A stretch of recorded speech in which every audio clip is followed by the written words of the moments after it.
প্রিয় নড়াইলবাসী, গতকাল আমাদের নির্বাচন কমিশন বলে দিয়েছে শাপলা মার্কা নাকি আমাদেরকে দেওয়া হবে না। আসসালামু আলাইকুম নড়াইলবাসী, আমরা গতকাল খবর পেয়েছি আমাদের একটা নির্বাচন যে কমিশন আছে, আমাদের আগেও তো একটা নির্বাচন কমিশন ছিল, হুদা নির্বাচন কমিশন, রকিব নির্বাচন কমিশন। আমাদের নির্বাচন কমিশনরা দিনের ভোট তারা রাতে করে দিয়েছে। তারা পুলিশকে সাক্ষী রেখে, সেনাবাহিনীকে সাক্ষী রেখে রাতের বেলায় ভোট কেটে নিয়েছে। কবর থেকে এমন শুনেছি মরা মানুষ এসেও ভোট দিয়ে গিয়েছে।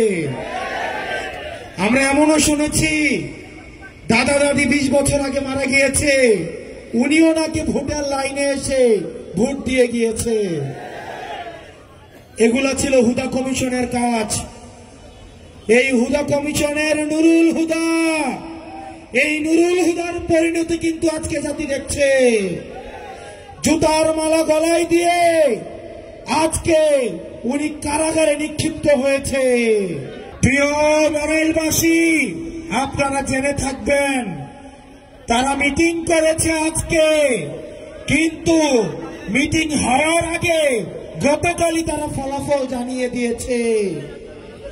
অর্থাৎ ভোটের আগের ফলাফলের মতো আমাদের নির্বাচন কমিশন এখন মিটিং এর আগেই তারা ফলাফল জানিয়ে দেয়। আমরা ধিক্কার জানাই এই নির্বাচন কমিশনের দ্বিচারিতাকে। তারা মিটিং করেছে আজকে, তারা কিভাবে গতকালই তারা ফলাফল তারা জানিয়ে দেয় যে তারা শাপলা মার্কাকে তারা দিবে না। আপনাদের রিমোট কন্ট্রোলটা কোথায় সেটা কিন্তু আমাদের জানা আছে। প্রিয় নির্বাচন কমিশন, প্রিয় নির্বাচন কমিশন,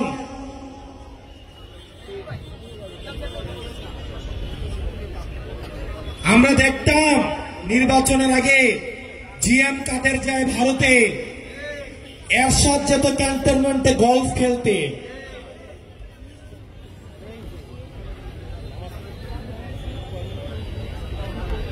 জিএম কাদের ভারত থেকে এসে বলতো যে আমরা সরকারের সাথে কথা বলে সিদ্ধান্ত নিব যে আবার আমরা সরকারে থাকবো নাকি বিরোধী দলে থাকবো, ঠিক কিনা?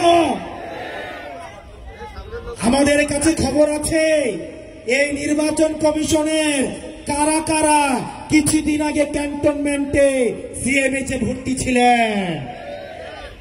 আমাদের কাছে কিন্তু খবর আছে। এরশাদকে যেভাবে গলফ খেলতে নিয়ে যেত, ঠিক একইভাবে এখন অনেককেই ধরে ধরে সিএমএইচে নিয়ে যাওয়া হয়। কোন জায়গা থেকে পরিচালিত হচ্ছে রাজনীতি যে কোথায় চলে? প্রিয় নড়াইলবাসী, আপনারা আমাদের সাথে থাকবেন। আমরা প্রতিজ্ঞা করছি অতীতের যে রাজনীতিক যে ধারণা ছিল, যেই খেলা ছিল, সেই খেলার নিয়ম তো পাল্টাবই, খেলাকেও পাল্টে দিব। এই রাজনীতিবিদদের জন্য আমরা কঠিন করে অবশ্যই ছাড়বো, অবশ্যই ছাড়বো, অবশ্যই ছাড়বো। আমরা রাজনীতিবিদদেরকে জনগণের কাছে জবাবদিহি করতে আমরা বাধ্য করব। রাষ্ট্রের প্রতিষ্ঠানগুলোকে আমরা জবাবদিহি করতে বাধ্য করব। আমরা আবারও বলছি, নির্বাচন, জনগণ এবং রাজনীতি যদি করতেই হয় তাহলে চাকরি ছেড়ে দিয়ে এসে এবং ক্যান্টনমেন্ট ছেড়ে দিয়ে এসে তাহলে রাজনীতির মাঠে এসে রাজনীতি করুন। গলফ খেলিয়ে, হসপিটালে ভর্তি করিয়ে যারা রাজনীতিতে যারা ইন্টারফেয়ার করার চেষ্টা করছেন, আপনারা ফাউল করছেন, খুব শীঘ্রই আপনারা রেড কার্ড দেখবেন। প্রিয় নড়াইলবাসী, আপনারা ভালো থাকবেন, সুস্থ থাকবেন। আপনাদের সাথে খুব শীঘ্রই আরো দীর্ঘ লড়াইয়ে আপনাদের সাথে দেখা হচ্ছে। আসসালামু আলাইকুম।